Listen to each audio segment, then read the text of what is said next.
or does someone else on your team know how to record this call? Looks Lark, like she I just. think. Oh, go ahead. Yeah, it looks like Lark just turned on recording. Oh, okay, great. Awesome. And then also, I believe, so as part of this training, I asked Michael if there was somebody on your team that that would like to kind of be the lead when John gets to the point in the training where he's directing someone, just so someone's learning on that side that can eventually, well, obviously everybody's learning, but that can really learn the tool and then teach everybody else. Is there, he did designate someone, but I'm trying to find, I guess he said Lark or Geraldine. I don't know, is there one person who would prefer to share their screen over the others when the time comes to kind of be directed on how to use the I tool? think that Lark has the controls to share Okay. the screen. Okay. Yeah. Plan on that. With you so that you can take over. Okay, great. All right, well, I am going to hand this off to John then, and he's going to be leading this training. And if you guys have any questions, feel free to let us know or interrupt at any time. Okay, great. Thanks. So as Megan said, I'm going to be helping to train you guys on Divi. So what we're going to do today is there is a web page that we already have currently. I'm just going to post it in the chat for everyone. Excuse me. And it's a landing page. So it allows people from an ad or an email, depending on what the use case is on that being directed to there, to come to a page to give them information so that they can kind of make the next step in a buying process. So the reason you'll use a landing page over just like a regular web page is you can create more targeted information on there. So if you'll notice, if you're on the page, the purpose of this web page is to get people to download the Big Body Play EPUB, and so the ad reflects that. The Facebook ad that takes you from there to here is all about download this EPUB so that we can get their information and continue to market to them later. And then also kind of push them through a buying process or a sales process. There's not a ton of information on the page, and that's by design, because you want the intent of the page to be whatever it is you're trying to do. So an EPUB download should really only have things on the EPUB or should only really have things on the EPUB or to help people make that decision. So I'm going to share my screen. Where is it? Share screen. Just so you can kind of see what I'm looking at here. So again, this is the landing page, in case you're unable to pull that up. And it has that Big Body Play. The Big Body Play ebook just has a little information, a little blurb to kind of have people interested in downloading it, and then just has the. Sorry, it's just a black screen. Oh, just a second. Try again.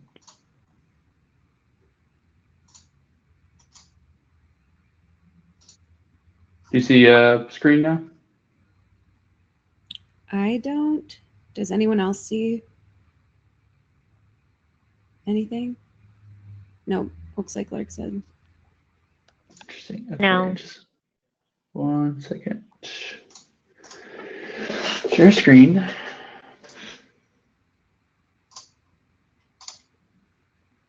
How about now? Should we be clicking on the link that you sent us in order to see what you're talking about, or? I was hoping just to share my screen, so kind of walking us through it, but it's not pulling. It's still not.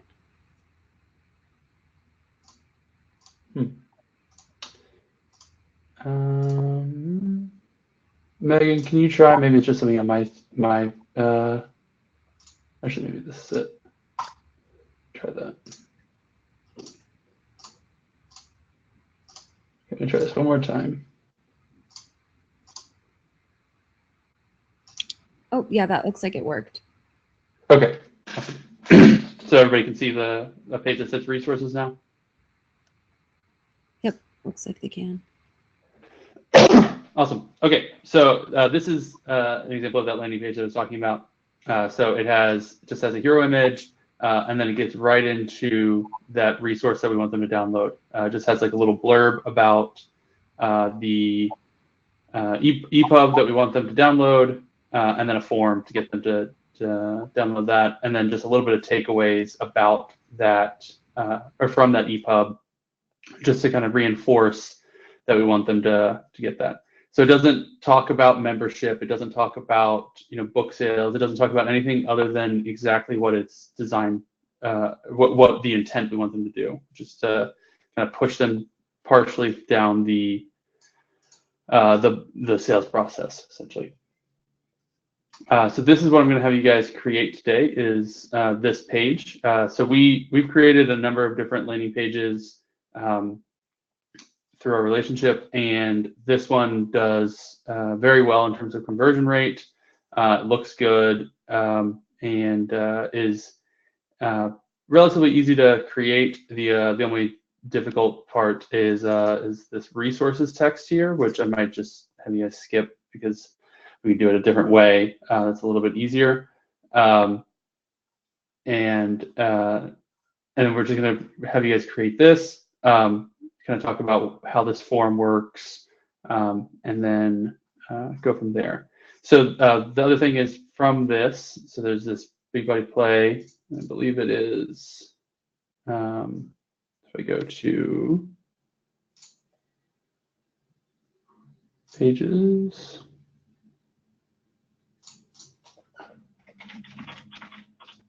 oops, one extra letter.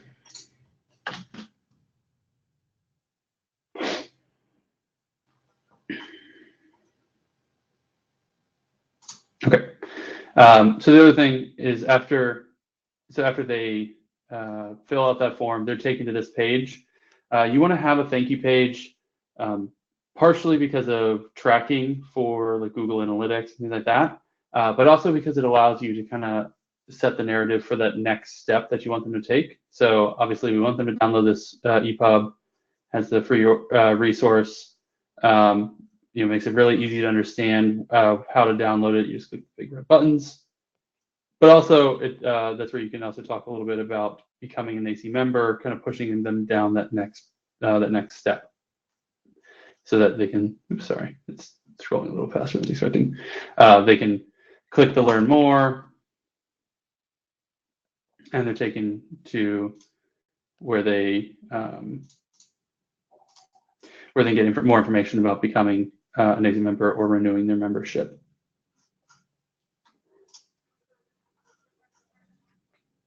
So I'm going to go ahead and have, who was it that said they were going to share their screen? I'm just going to walk through.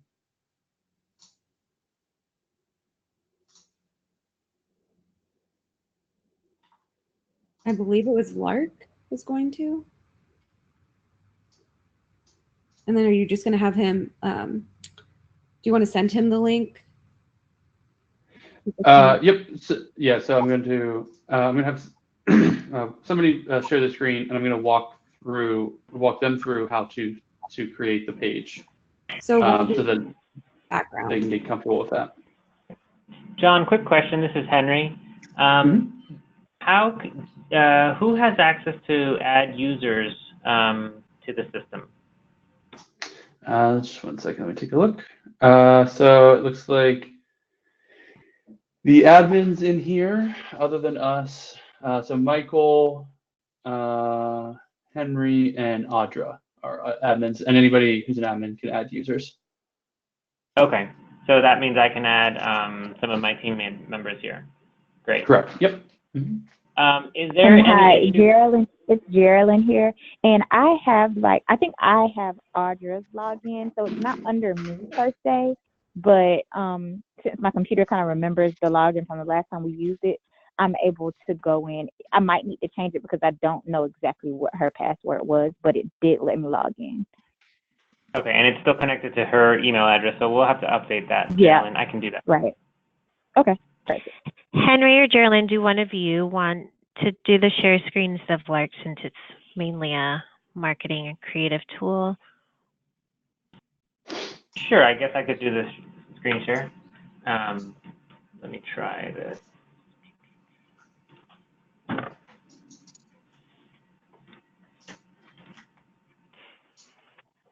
You guys see the screen? Yep. So, yes.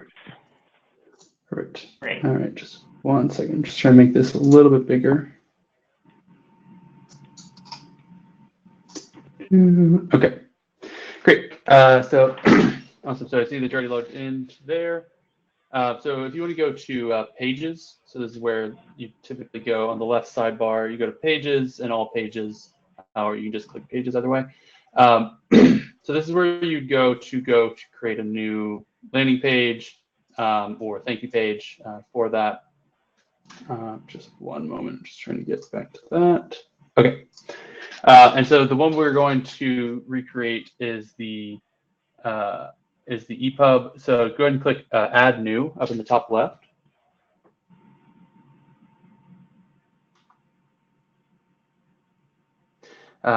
And just give it a whatever title you like for right now. You can just be test or anything like that. It's fine. And then go ahead and click the use the Divi Builder. And then go ahead and just save as a draft right now, just so we can get that URL. Yep, there we go. So the nice thing about if you're building like a landing page is you could just click publish like Henry almost did, because the only time that they're going to be able to get to those pages is direct link through like an ad. So it doesn't matter if you save it as a draft or if you publish it. But it's usually just a better plan just to save it as a draft until you're actually ready for it to go live, just in case. So go ahead and click, there's a blue button there that says build on the front end.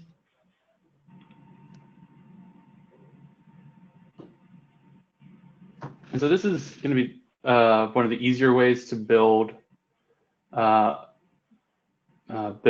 systems. So you can either choose build from scratch, you can choose a pre-made layout, or you can clone an existing page.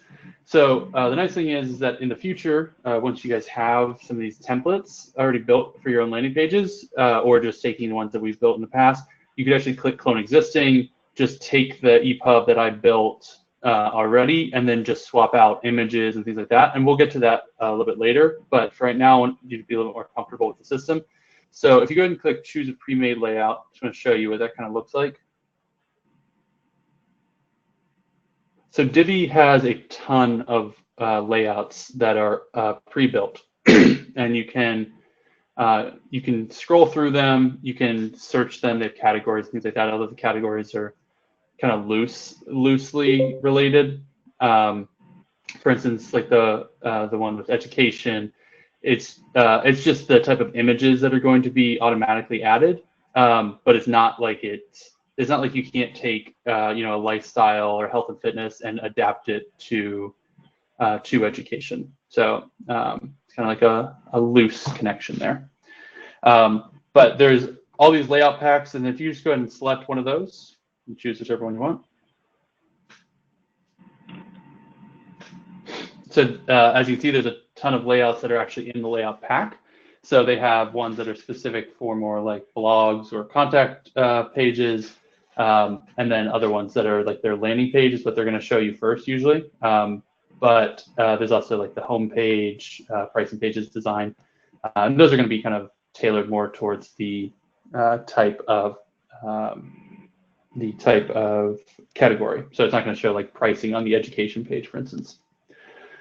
And the nice thing is you can take these and you can take pieces from them. So you could like grab, let's say that you liked the landing page for this design conference pricing page, landing page, and then you liked the the education homepage. You could put both of them on this the site and on one page and just take pieces as you like.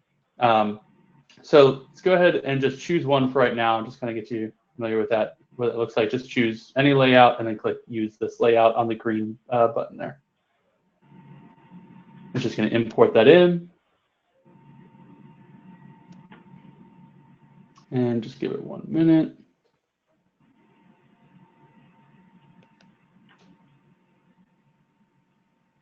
I don't know why it's not showing up now. Where is it?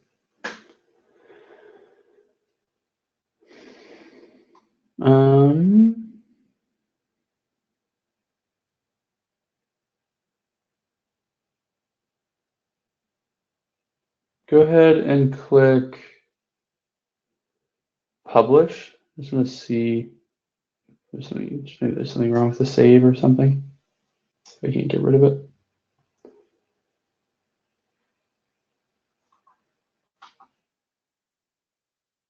And then just go ahead and refresh the page. Yep, go ahead and leave.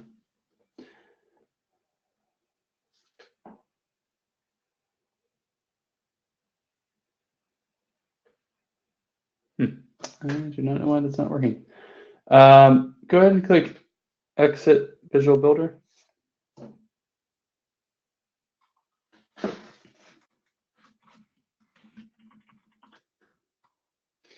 Okay. So as you can see, this is what the page would look like. It's not, like this is just like actually showing the page on here.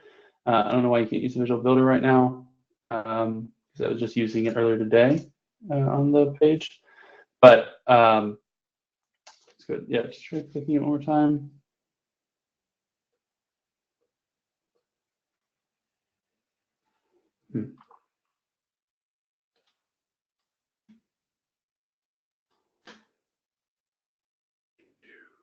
Can you click Edit Page up at the top?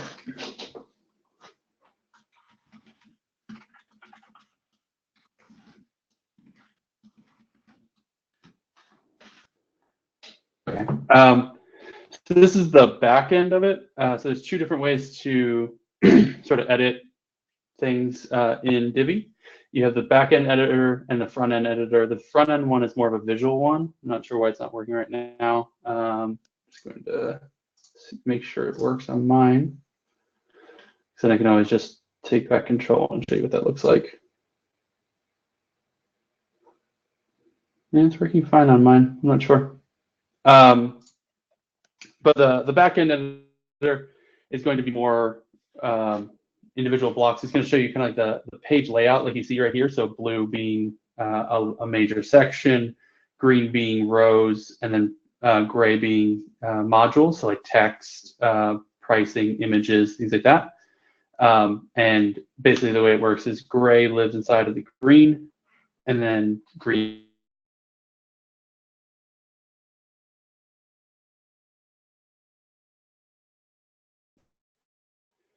I'm actually just going to take back screen control for a little bit.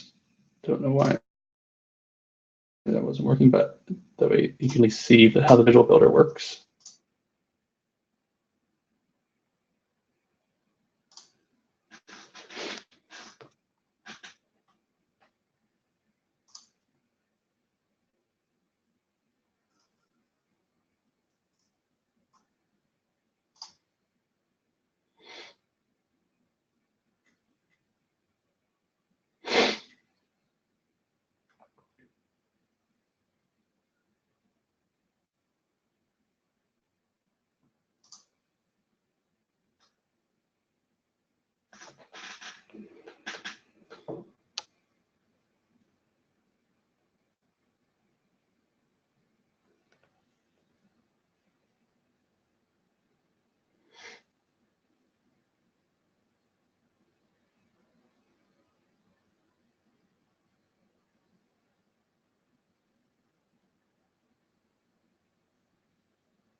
There we go.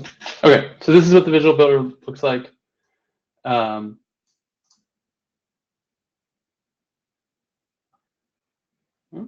it go?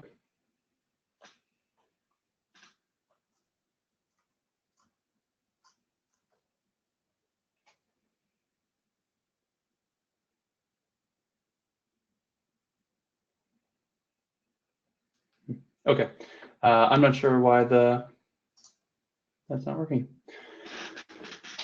Okay, so from the back end though, you can make it all the edits you need to on the back end.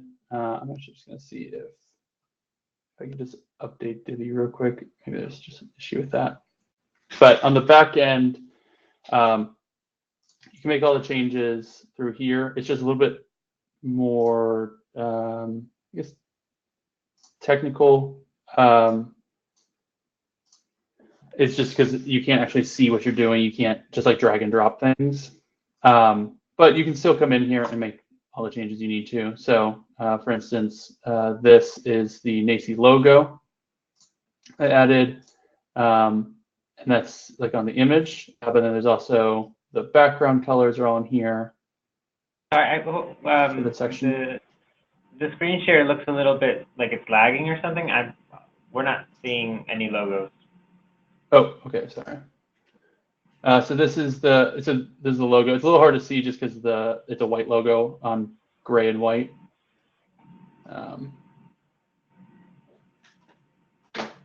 But the logo is so put this side by side for you. Actually, that'll be a little bit easier to see.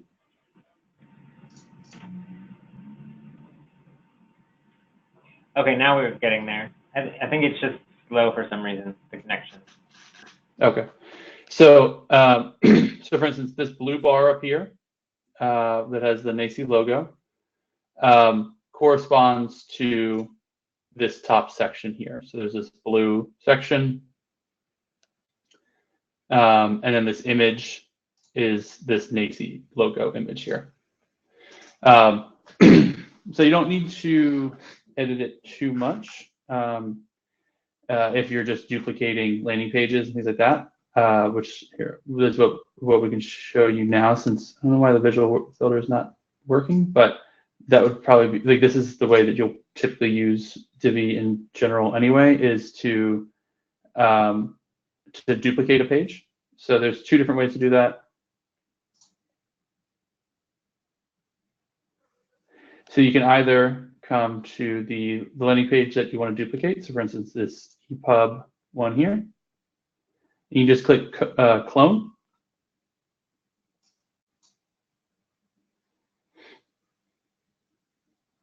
And it's just going to create a second version of it. And you'll know which one is the one that you the new clone based off of it being draft, and also the date modified is always going to be at, like, this day. Then you just click that. It's also going to have a number 2 on the URL here.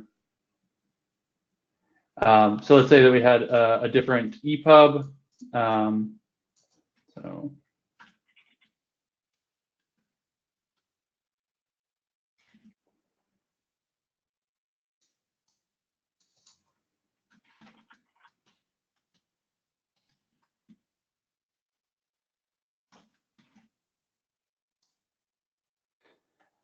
and then if I was to publish that,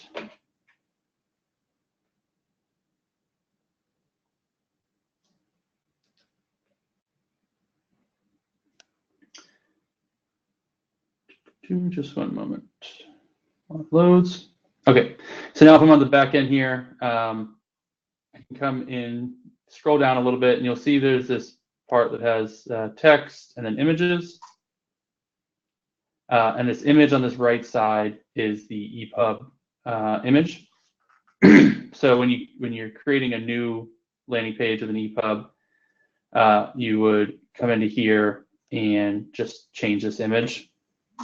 So I'm going to choose one of the other images, like the big questions one. Changes the preview for you. Just click save and exit. And then if I save this page,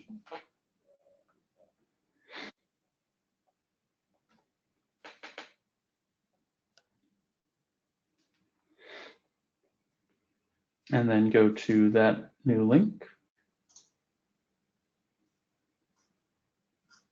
you can see it swaps out the EPUB image here. And then to go with that, again, normally the Visual Builder be one way of doing it, but you can always do it in the back end if the Visual Builder has any issues. You'd come down here, so you'd see the same image, and then there's the text next to it. So you just click the 3 lines whenever you want to make any edits. And you're just going to change the text here if needed. So if you wanted to say something like free EPUB from NACCE, whatever it is, there's the title as well. So instead of big body play, it'd be big questions, and then have a little blurb about it and the author. And then right below that is like the little blurb we created about big body play. You can change it. Obviously, you would change that obviously to be related to the new EPUB. So a lot of the edits that you'll make are just coming in and after you've cloned a page, excuse me, coming in and just clicking the 3 lines and then just updating text is all you should really need to do. Updating images as needed, but mostly just editing text. And then down below, there is also the takeaways. So those are these takeaways here. So we grabbed a quote from the Big Body Play ebook and added that in. So that is this title here. So you can see the quotes here. So you update that. And there's these takeaways. And you shouldn't need to update like the images and things like that. All you just come in and just change the title, which corresponds to this, the preparing for the future, and then the text module right below that is the quote or the little like blurb that you want to have as a takeaway for them.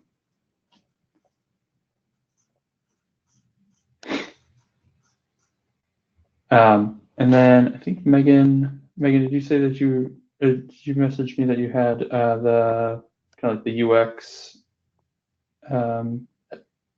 principles? Yeah, I didn't know. Did you sorry, did you already show how to like duplicate a page, like an easier version of redoing a page? Yeah, so to recap that, you just go to the pages and click clone on the page that you want to duplicate. Do you guys have any questions about kind of like the main, how to use Divi, or yes, now's your time, kind of like the main settings? And so I guess I have 2 questions. One is, when you duplicate a page, do you need to duplicate the form, or is that automatically done? And where do those submissions or like entries go? Where are they saved? And then the second question is the fact that the Visual Builder not working right now, is it due to any updates that are needed, or should we do updates to modules or plugins at any moment in time? Yeah, so it's most likely because of an update that needs to be done to Divi, which would just be done through the appearance and then themes.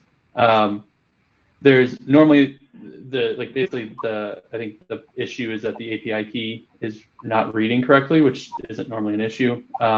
And so we would just, I'll fix that in a second. But that's most likely why, if I had to guess. But yeah, as long as you come in, you'll see something like this that says update. As long as you just update it, then it stays up to date, and you'll be able to get like the latest features and things like that.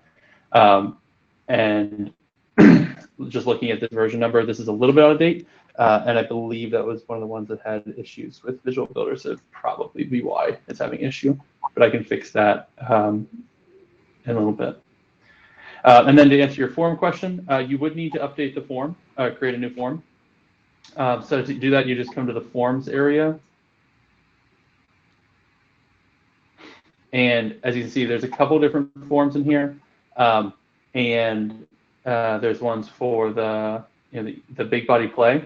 I think there's a slight lag in what we're seeing. Okay, never mind. Now it just showed up. Okay. So the big body play is one of the forms. And you can come in and you just need to duplicate that as well. So if I just click duplicate here, again, it adds this little number 1 next to it. So you just come in and click that. Update this to be, whatever the new EPUB is.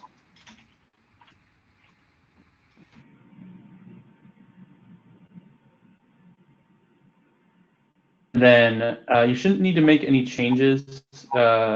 If you want to capture more information, you can do so. I don't know if you've ever used Gravity Forms before, but it's really easy. You just click what you want to add there, and then just drag it to where you want it. But by default, it'll have the first name, last name, and email on there.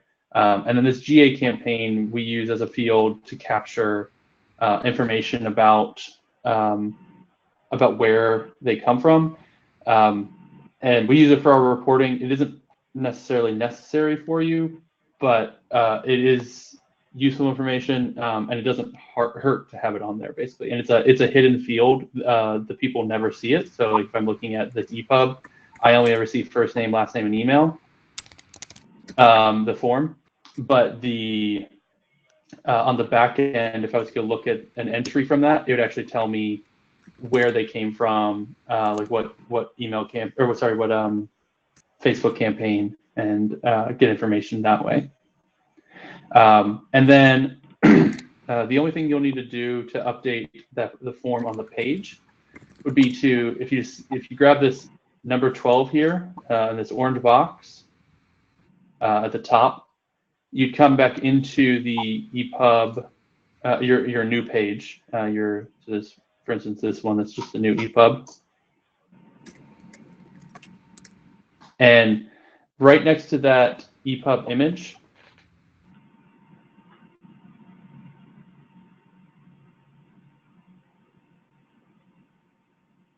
there's the last box here. It just says text, but if you open it up, it has a form shortcode.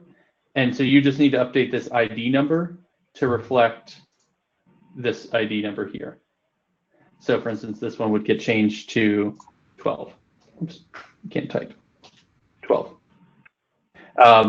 If, for instance, you were trying to add a form to another, to a text box or to somewhere that doesn't already have it, so let's say that this didn't exist, all you need to do is you just click where it says Add Form, this gray button right above it. And then you just select which form you want, which is another easy way of doing it as well. So for instance, this new EPUB name is the one that I just created. I just select that. And the only thing you want to remember is just to uncheck the boxes here. So basically, you don't want any boxes checked here. Just so that the form title and form description don't show up, because you don't really need those. You're putting this kind of in an area where you're creating the form description and form title yourself by creating the blurb and things like that. So you just click Insert Form. And then that would show up. So if I save this, it's not going to show any different, but the on like the front end, but the actual page would have a different form now. So this one would have a, oops, not this one. Wait for this to save. And then if I just open up this page, the actual form on this here is a little bit different now. You can tell because the button's a little bit different. And so if I was to, let's say, add just a single line of text here, you can make updates to the form itself, save that, and then refresh the page. And those edits are automatically going to be put in there. So as you can see, this new field's in there now.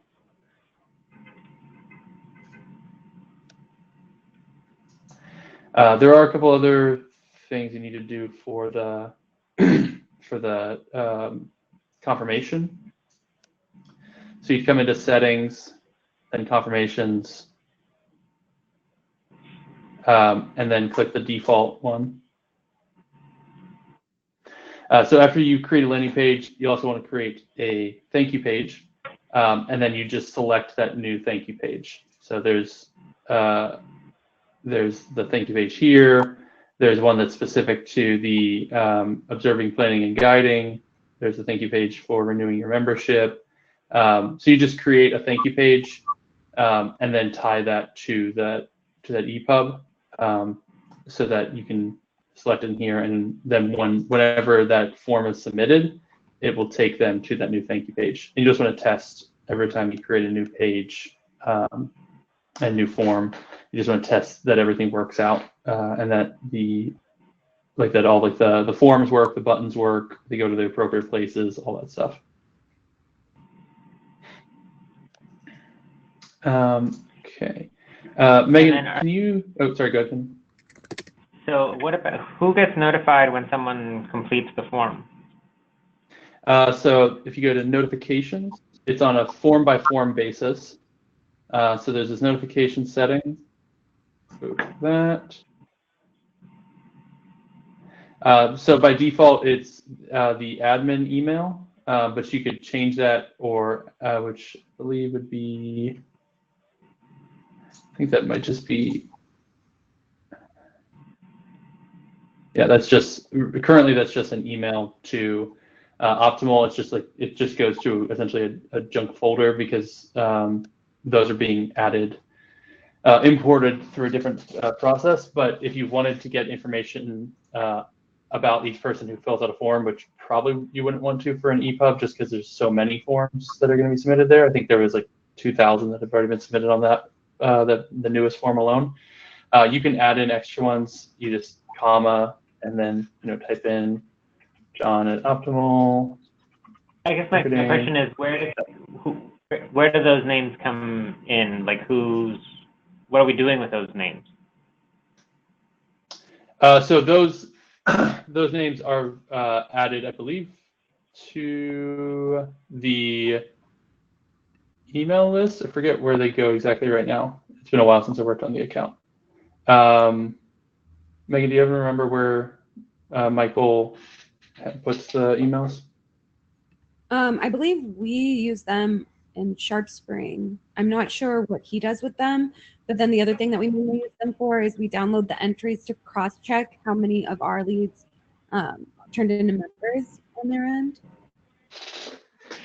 In the past, we collect the email addresses as part of the content offering. So there was a one on Play that in order for someone to download, they'd have to put in their email address, and I think it goes to marketing. Geraldine, have you guys done anything with those emails? Not that I can remember for the one on Play. I don't think I worked on any of those emails. Okay, Gail might know because I know that was the point of a few of those was to collect the emails. Right.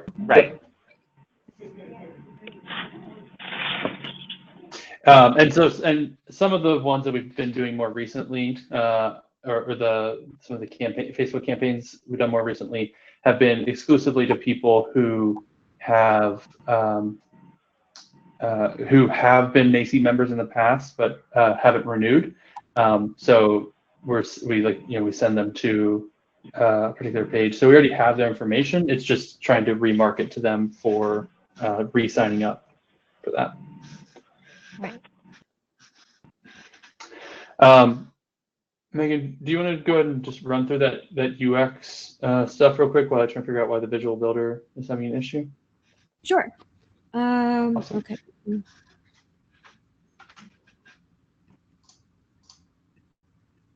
me just share my screen.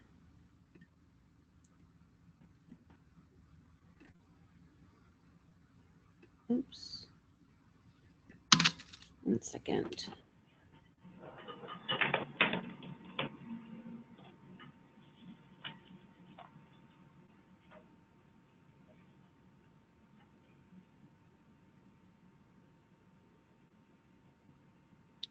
Can everyone see my screen all right? Yep. Okay. All right, so this is a presentation about user experience and design and sort of just the best design principles. So things to think about when you're designing a new landing page.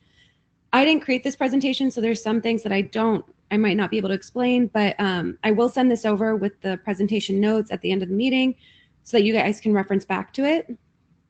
So yeah. So this first design principle is aesthetics usability effect. And basically there was a study done and they found that landing pages or website pages that were more aesthetically pleasing, they built more trust within a user. And it didn't have to be something that's, you know, super creative or out there. It actually had to do with the more user-friendly the page was, the more aesthetically pleasing it was, the user determined it was. And so kind of just goes back to users often perceive aesthetically pleasing design as design that's more usable. So that's why it's important, because you'll get a higher time on site, just more engagement with the page. So it's just another reason why it's important. So one thing to remember, I don't know if you guys can see this, it's good, but a good design cannot harm, but a bad design can harm. So again, just saying, they did a big study and they had all these people look at different landing pages, and it actually showed that if you have a poorly designed page, that people don't trust the site, or they might think it's spammy, or they won't be willing to give their information. So you could have potential leads out there that just never actually convert.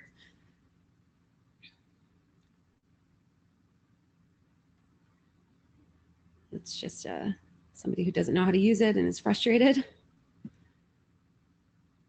All right, so Hick's law is kind of about the simplicity of a page. So the time it takes to make a decision increases with the number and complexity of choices.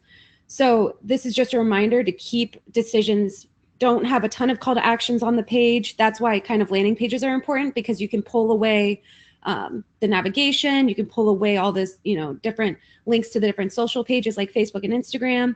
And it's been proven that the less that there is on the page, when you just have one focus, one call to action, your conversion rate will significantly increase. And that is why it is super important to have landing pages when you're trying to, you know, gather leads or have people convert. You could drive them directly to the website, but a lot of times they'll start clicking around, doing their own research, and they kind of forget why they were there on the first place. And a lot of times you'll lose them before they actually give their information. Yeah, which is why we have a lot of like singular focus landing pages. So it's like, you know, this page is devoted to getting you to download this EPUB, and that's all it's devoted to. Mm-hmm. And so I think I have an example on this next page. This is just showing that the more options on a page for a user, then the slower the reaction time. So I know these pictures are kind of hard to see, but this was a study done where all they did was remove these social sharing buttons on the bottom left. And that was the only difference they made to this page.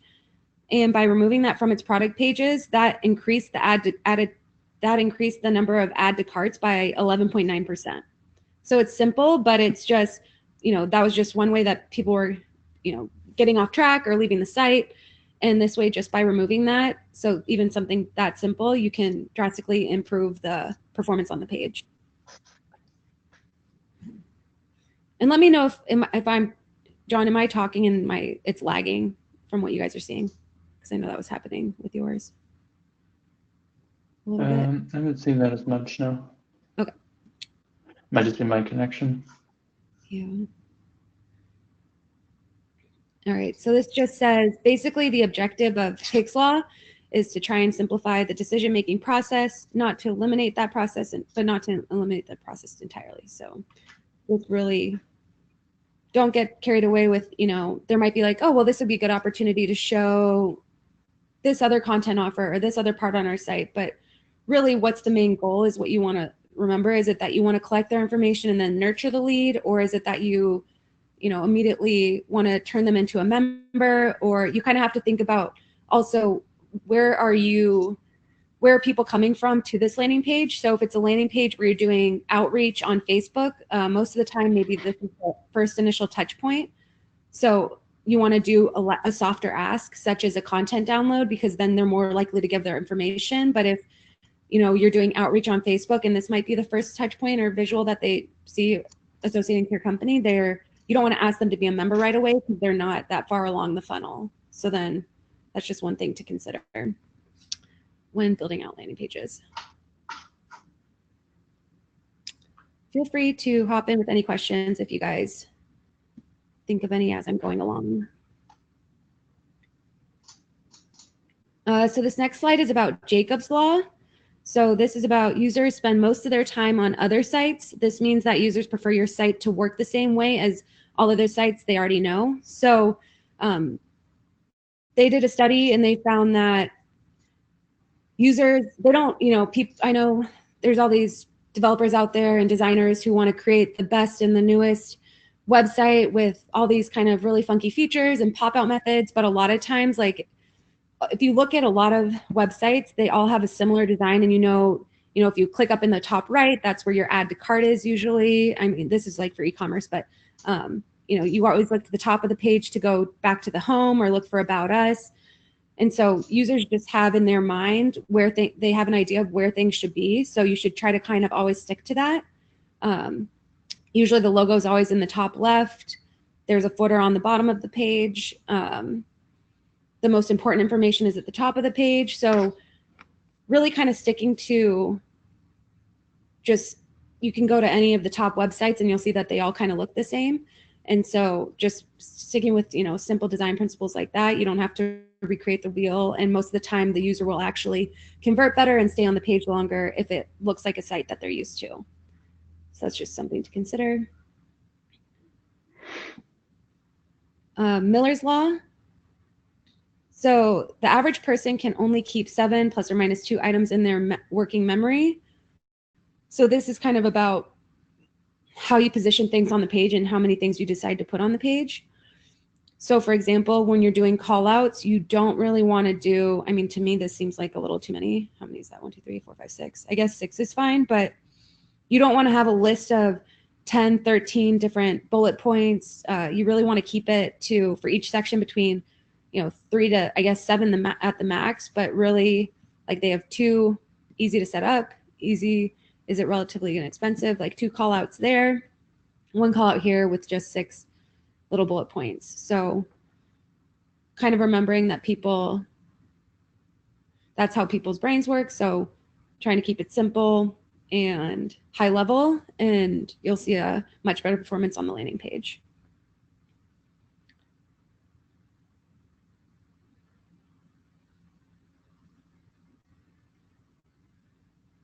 All right.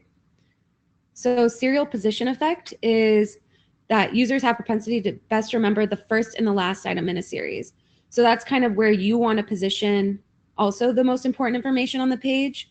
So whether that be, what's this page about? What's kind of the main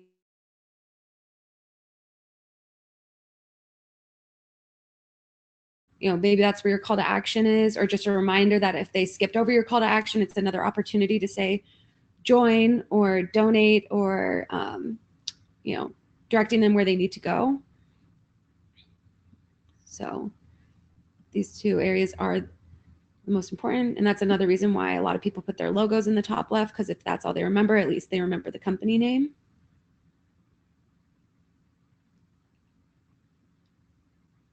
So this is just an example of doing that. So we create growth. It's kind of our motto, and then making sure that the form is in the bottom. So send, because you want the form to be filled out. All right, so form design. So this is kind of one of the most important parts, since that is where a lot of times on any landing page, the goal is to have the form filled out, whether that be their email or if it's a purchase of some sort or signing up for a membership. There's a lot of design aspects that'll really help with converting.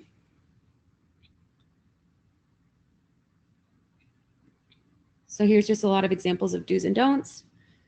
So simplified the life of your users. So you want the user directly sees the possible answers. So this one, they have the question, what do you like? And then they could immediately look what their 4 options are. Saves time with accessibility. This one would be a drop down. So they would see what do you like, but they have to click this button and it's difficult to access. So especially as more people are moving towards mobile, it's important to really have a simple form. So if you're having a multi-step form, make sure that all your questions are visible and you'll see a much higher conversion rate. So form, you definitely want to do subcategories. So in this example, personal information is one category, delivery address, I know that has a spelling error, but delivery address, so they see that they fill out this section and then they have to fill out this section. So it's easy to know what the user has to do, clear indication, easy to read, the layout is clear and uncluttered. See this section has phone or name, phone, mail, delivery address, country. It just kind of all looks like too much, even though it's the same exact number of areas that you have to fill out. This one just looks a lot more clean and simple, whereas this kind of just almost looks spammy with how much it's asking. So making the different subcategories is important. So for the form, you want to make sure you use single column structures. So you can see how this goes: name, birthday, email, password, and one. So if you're on a mobile device, this is a lot easier to use. And just sticking with that same strategy on desktop will also be good. So one way, easy navigation, naturally move, so scroll. This is the other way that you don't want to do, where they kind of have to go, name and then hit enter and then it goes over here, email, birthday, password. It just gets confusing and it's not as easy to scroll and hit. So the user might not know where to start, waste of time and back and forth motions. Hey, Megan, quick question. How many slides are left in the presentation? Let me see. Like halfway through? Yeah, we're really close to the end. I just wanted to make sure we have time to ask you questions about the system itself. For example, I have a question about creating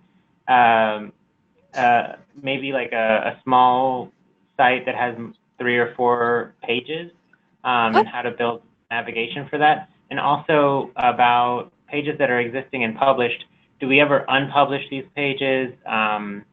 What is the best practice for archiving some of the back-end stuff? Okay, yeah, I'm gonna quickly go through this, and then I think we have till 2:30, right? Is that? Sorry, 3:30 your time, Henry. She's in 3:30 Central.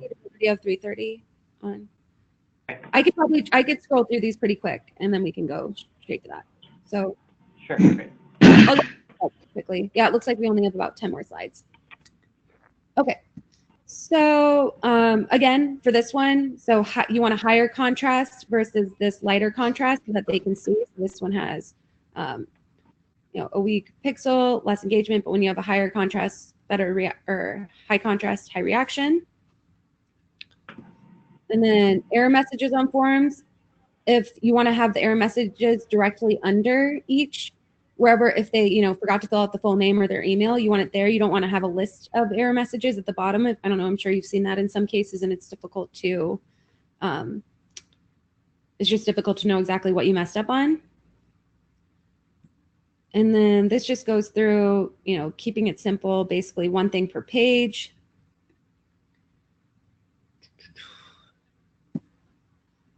It's about splitting up complex. Sorry. Yeah, so this is just another example of a form. So if you want a multi-step form that kind of is, that eventually will get them to asking for their name and email, you could start off by, what are you looking for? And this would be on the first page. They could say home, business, church, or school. they do that, they hit the next step, and then they eventually come to filling out their form, but you kind of already got them hooked with an easier ask on the first step. So that's something to consider. And these are just other examples. Yeah, I think the rest of them are just examples. And we again, can just show them. Yeah, and I think these are just, again, yeah, you can see that this one is the worst careers for varicose veins. Again, this is a bad design example where most people might think that this is actually someone looking for careers like maybe how to be a doctor, but this was actually a list of careers that cause varicose veins. So this was redesigned as this. So basically to show that like if you're a hairdresser or somebody in a career that's on your feet. So just another example of design. Yep, and that's it. So we can send this over, and obviously you have our emails, and we're gonna have a final Q&A a couple weeks from now. So I will let you take back over, John. Okay. Yeah. So I got the Visual Builder working again. It was actually a conflict with a different plugin. I just uninstalled the plugin because it was not a necessary one. So fix that. So to answer your questions, Henry. So as far as publishing and publishing or like archiving, things like that, you definitely can. We don't typically, just because it's not really necessary. So if something is not linked via navigation or through other links on other pages, it doesn't really make much difference to keep it published versus unpublished. And there's a little bit of danger. Let's say that, that on this, let's say on like the 2019 PLI conference page, we have a link back to, the 2018 annual event for some reason, and we unpublish that, unpublish the 2018 one, then that's a broken link on the 2019 version, and that's bad user experience. That's worse user experience than taking them to an old page, basically. So a lot of times we just keep things published. It doesn't make any difference in terms of the website.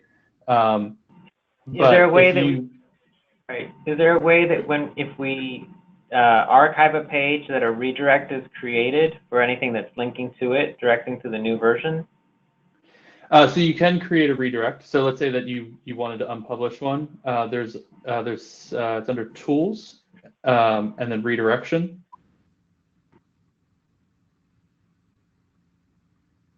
So Tools, Redirection, and it's a pretty easy thing. So it's just what the old URL was, and all you have to do is what's called a relative URL. So this membership-3 would be what you put in the relative here. So it would be /membership-3, oops, and then wherever you want it to be sent. So /join/. So then if I was to add this, it would look exactly like this. And then if I was to go to this membership page, it would redirect me automatically to the join page. So yeah, you can set those up as you archive them. Mm-hmm. Okay, great. And then your navigation question. So it's so you were asking if you were to create like a mini site. Is that what you mean? Yeah. Okay. Yep. So you can definitely create like a mini site. You would have to style the menu a little bit because with landing pages, we don't typically show the menu. You can show the menus, the navigation. Let me just see if there's one. Go to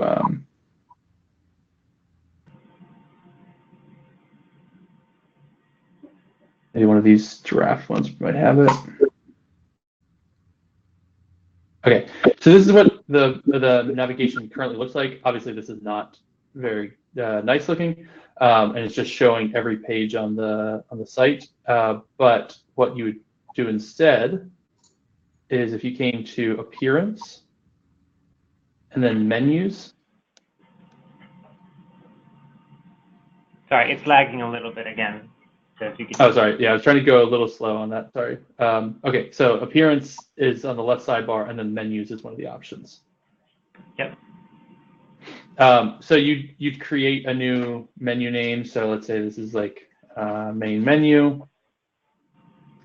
Just give it a name, then create it.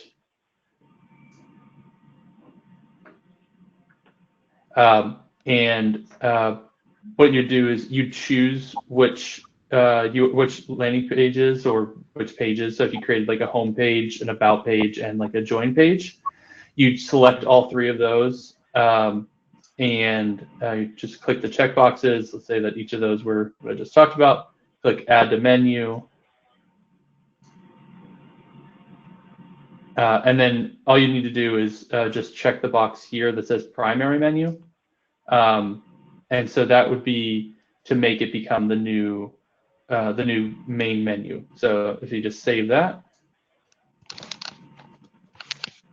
And then if I came back to this page, so instead of this long thing here, I refresh this. It's just these ones up here now. And you can further style this through some of the settings in WordPress. And to get to those, you just come in to where it says NACI here, and then theme customizer. So then you could go to, like, there's theme settings in there for menu. So I'm gonna go and click that actually, so you can see what that looks like.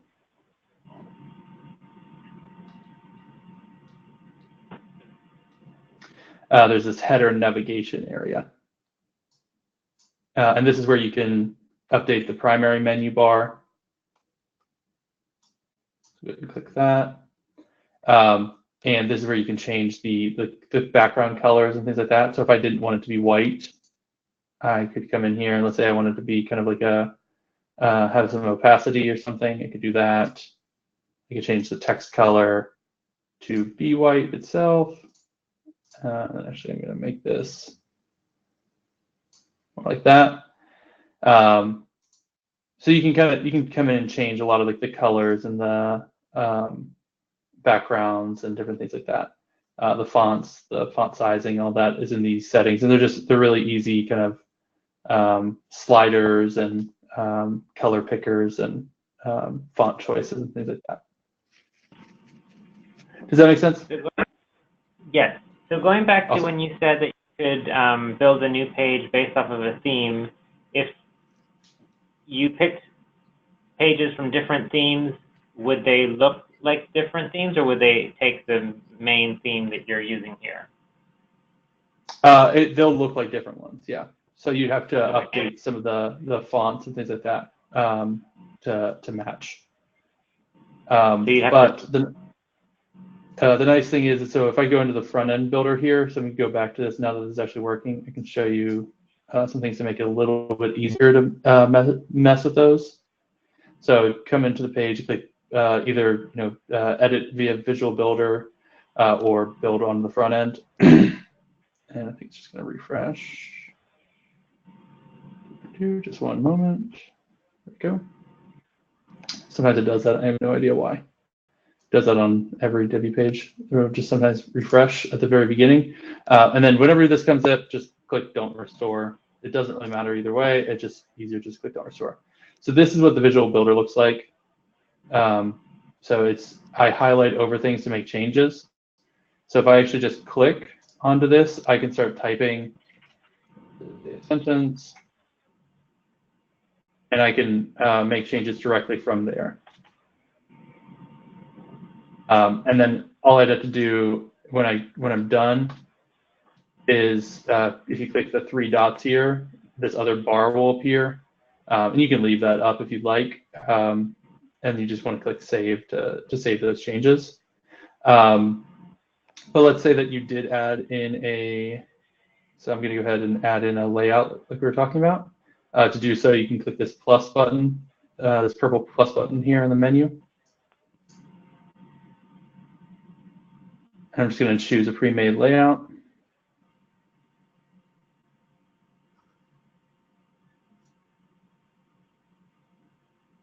And if you want to add multiple layouts, there's just one checkbox that you have to make sure that is unchecked, and it's this replace existing content one. If not, it will like it will delete everything that you have on that page, not on any other page, but just on this page, and will replace it with the new layout. Sometimes that's good if you're trying to create an entirely new thing, but usually not so good if you already have a kind of like a style to a page already kind of set. So then you just click use this layout.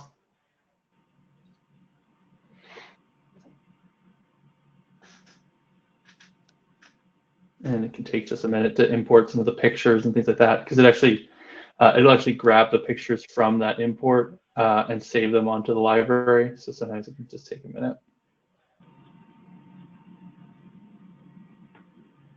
There we go. Now it's ready.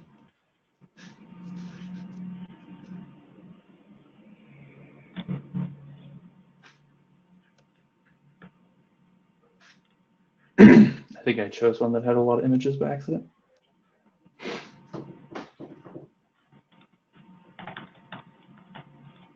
Okay, so now, as you can see, here's the original one. So it has the resources, EPUB, all that.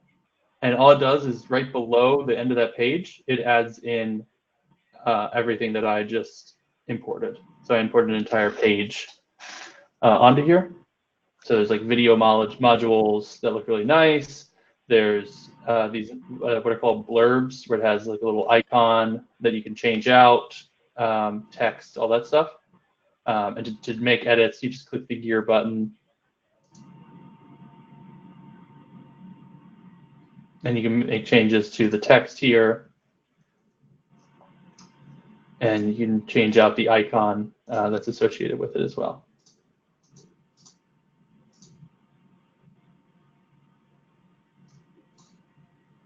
So to kind of answer any questions about like the ability to improve like the styling, one thing that you could do is if you right click over this box, you can copy a module style. Sorry, it's a little slow. Which box are you copying? So this gray, whenever you hover over a module, a little gray box will appear that just says like it has like these. You can right click anywhere on this gray box. It doesn't have to be anywhere in particular, and you can copy a module style,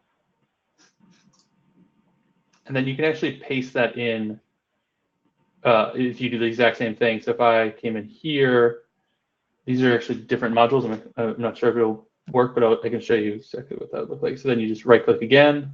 Yeah, no, it doesn't have that one. Let me actually do it a different way then. Actually, let's take this title, for instance. That's going to work a little better. So if I copy this module style, doing the exact same thing. And then if I click paste module styles, it grabs the font size, it grabs the color, it grabs the font family. So it made it the Arvo style. It pastes all that in, so you don't have to go through and make all the changes manually yourself. The other thing you could do is you could just entirely copy the module itself. So if I just highlight it over again and then right click, there's a copy module option. And if I came down and I come and paste this, there's an option between paste module style or just paste the module. So then I did that. It grabbed everything that was inside that module and pasted it in. So like if you create things on a page that you really like, you can easily kind of copy it and use it later. The other thing you can do is scroll down to this one. So let's say that you made these blurbs look exactly how you want them, and all you do is for this first one. So let's say I made this icon. I'm going to change the color around a little bit. Just make it an orange. I'm going to say that the title text is Arvo.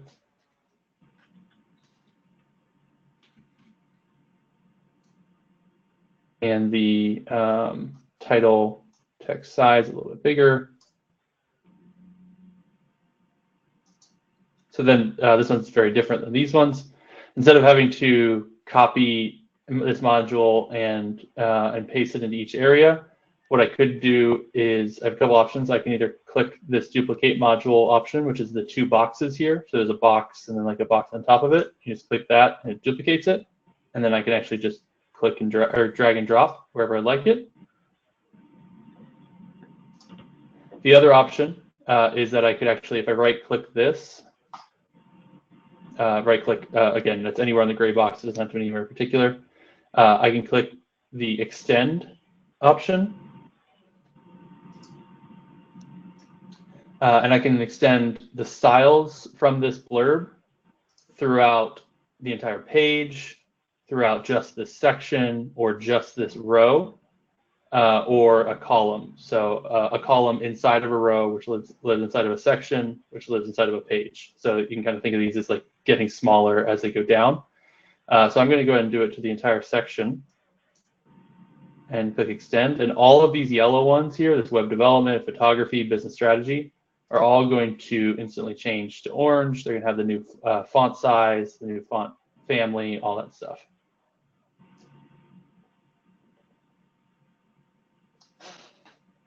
So the other thing that's nice about the Visual Builder for when you guys are using this is makes it a little bit easier to adjust sizing. So if I highlight over this area right here, you'll notice it kind of has this like this lighter green. I can actually click and drag and move the items around based off of that. And then if I actually click this thing here that says it's harder to see probably on your screen, but it links it. It links the 2 sides together so that it will increase one as the other one increases as well. So for instance, if I did that with this and then linked that, it automatically adds that same amount of padding to both sides. So I don't have to go over and make the exact same change. I can kind of just click it, I can drag it to where I want and then link them and then make changes as needed. Does it all make sense with how to use sort of like the kind of click and drag items in the Visual Builder? Yes. What recommendation do you have for us for testing our pages on desktop and mobile? What should be like our testing process before launching content? So we use a system called BrowserStack. I'm not sure how much it is, but it's very, very useful. It's kind of like the industry standard for testing across all devices, because you can actually, so I can actually go to it and see what it looks like.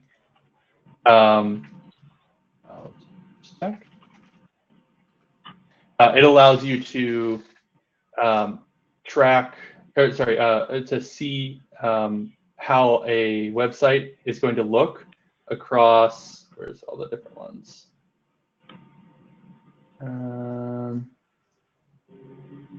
Just sign in.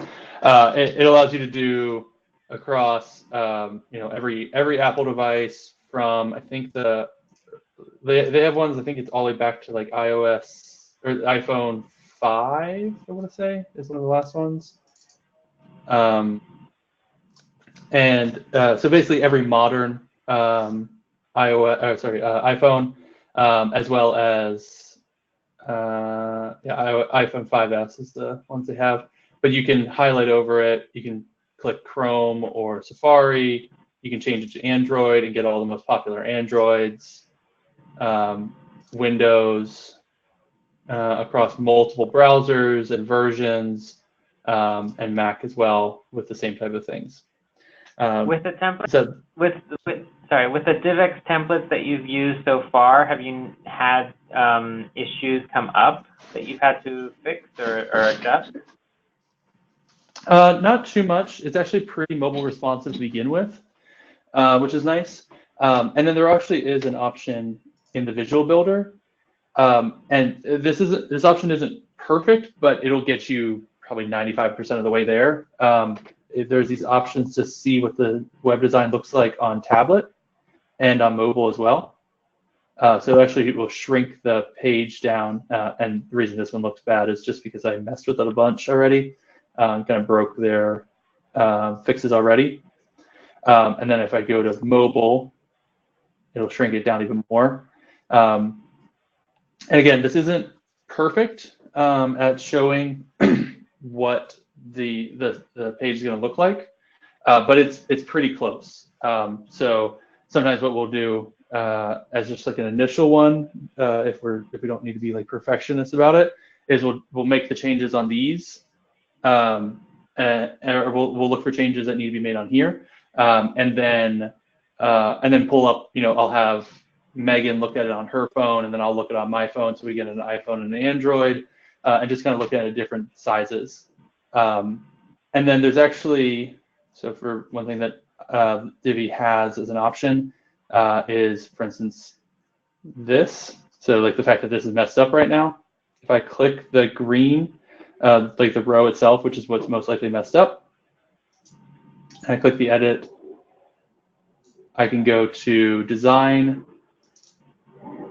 and go to spacing, because that's what's actually messed up.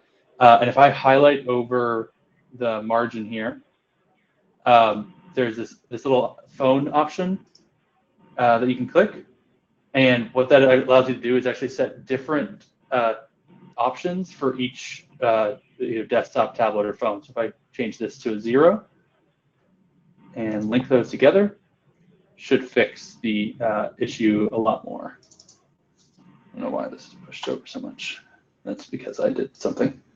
And I also broke something inside the box. But you can make changes specifically to each device. And the way it works is as it gets smaller, it'll use that, like the new settings. Yeah, I messed this up is why it's like this. But normally you wouldn't have done that. I just was playing around with it way too much. Yeah, so that'll get you most of the way there. As you can see, like a lot of these ones look fine on mobile. And the other option you can do, let's say that you have something like this image here. This is one that's it doesn't look as great on mobile. It's kind of just not really adding to the mobile user's experience. I can go into the settings here. So this module settings is the gearbox. And if I go to advanced, I can actually I can click visibility here and actually hide it on phone specifically. So that when I look at this page on a small, on a phone, that image won't be there at all. It'll just, it just won't load it, but it will load it if I make it bigger. And then I can have that be something that's disabled on phone and only visible on tablet or only visible on desktop, however I want to do that. That's really useful. Thanks. Mm-hmm. And also something that's sometimes a little bit jolting for people, but just want to kind of mention is if I was to be on this normal desktop view, and let's say I wanted to edit this text, and I go to advanced, or to design, and I wanted to edit like the text size, but only on mobile. So you can do the mobile options for almost every option in here. So even like text color, text alignment can be different, all those things. If I click this mobile option, and then I click phone to set something specific to phone, it's going to resize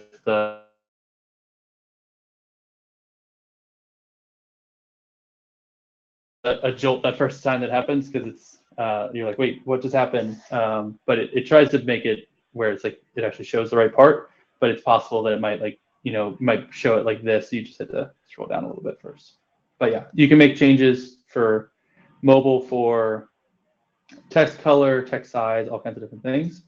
And then there's actually also another option for hovers effects as well. So let's say that I really wanted, I don't know, let's say I wanted this big body play text to be a different color on hover for whatever reason. There's this little arrow, or sorry, mouse icon. If I click that, it'll bring up this default versus hover, and it'll change over. So if I did this, let's say I chose red and went back to default. Whenever I save that, and not save it.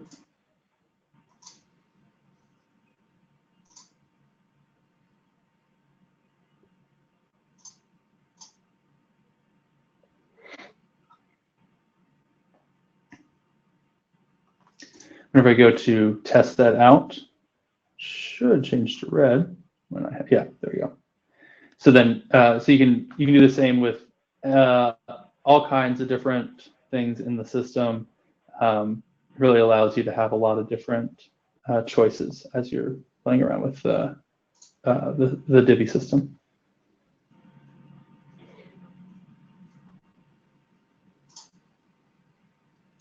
And there are a lot of settings in here, and honestly, the only way to really get comfortable with them is to go in and just kind of play around with them.